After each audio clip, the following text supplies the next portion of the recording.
Okay guys 'no, malaking giyera daw 'to, Itong China, nag-deploy daw ng 100 barkong pandigma. Ito na naman, nananakot na naman 'tong mga inchik na 'to, itong mga ano na 'to, mga Chekwa na 'to, nananakot na naman. Nag-deploy ng 100 barko sa West Philippine Sea. Ay naku, Diyos ko, itong mga Chekwa na 'to 'no, nakaka-alarma na nakakabwisit lang talaga. So ito ang ating bibigyan ng ano 'no, ng reaction video 'no, reaction, komentaryo, criticism, kung ano man inyong mga saloobin diyan, puwede rin naman kayo mag-comments diyan mga kababayan. Kasi itong mga incheck na 'to 'no, nakakatuwang nakakabwisit. Grabe 'no. Tingnan mo, nag-deploy daw. Nag-deploy siya ng 100 barko, bakit kaya? Para manakot na naman. Okay na, kung bago ka pa lang sa aking channel guys please like and subscribe na lang muna sa ating YouTube channel bago tayo mag-umpisa. And also please paki-subscribe din kay Melbs Castle. Okay na, umpisa na natin. Nakakaalarma ang balitang ito. Chinese PLA Navy sabay-sabay nag-deploy ng halos 100 barkong pandigma sa South China Sea, East China Sea at Taiwan Strait. Simula na ba to ng kaguluhan? Tara, Nag-deploy, akala mo naman totoong may paggera tong mga Chekwa na to, no? Hanggang ano lang naman sila diyan, hanggang forma lang naman. pag-usapan natin yan. Chinese spokesperson dinepensaan ang deployment nila ng 100 PLA Navy warship. Sabay-sabay rin pinadala ang napakaraming Chinese Coast Guard vessel. Magsisimula na ba ang digmaan? Kahit kasi ang USS George Washington Carrier Strike Group parang nakaalerto na at umabante ito sa dakong Batanes malapit sa Taiwan. O tingnan mo, pati yung US Carrier Group ang naalarma dito sa ginagawa na itong mga Chekwa na to, no? Puro mga kumbaga pananakot na lang na naman. Nasita kasi ng Japanese Defense Minister ang kakagulat na large number of deployment ng PLA Navy warship. Pero para sa China, huwag daw natin yan i-hype o palalain ang ginagawa nilang pag-deploy.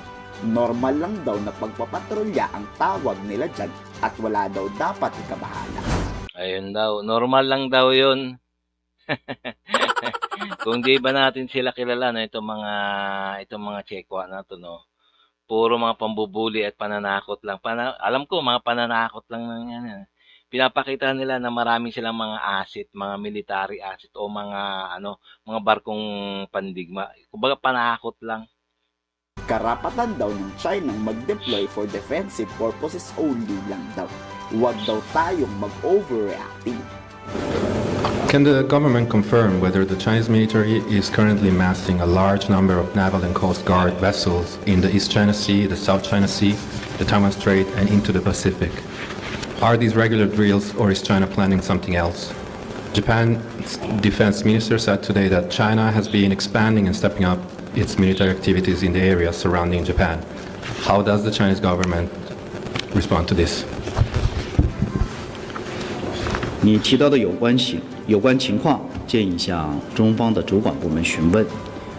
我想强调的是，中方一贯奉行防御性的国防政策，中国海军海警严格按照中国的国内法和国际法在有关海域活动，有关方面不必大惊小怪、过度解读，更不要无端炒作。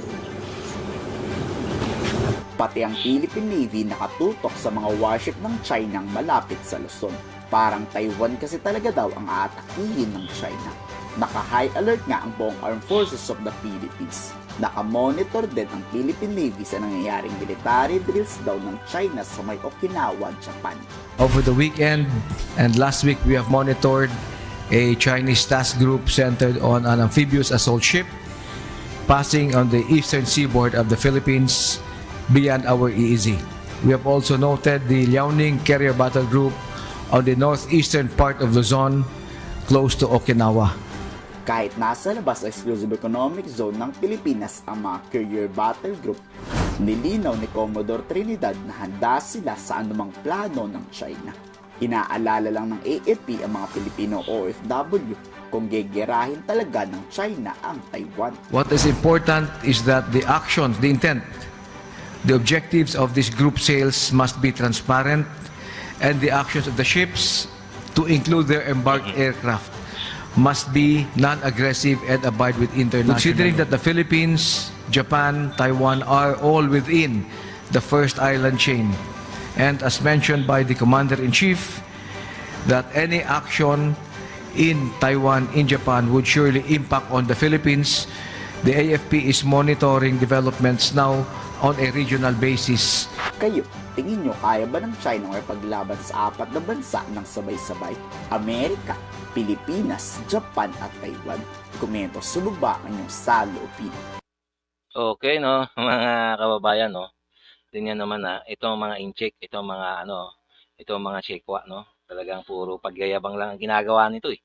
Mga nakakabwisit lang eh. Kaya tuloy, naaalarma tuloy mga mga karatig bansa natin, lalo ng Pilipinas, pati tuloy si Presidente Bongbong naaalarma tuloy. Dahil sa kagagawan nitong mga tarantaduhan na itong mga inchik na to. Nagyayabang na naman bakit marami silang mga barko. Ay nako, Diyos ko.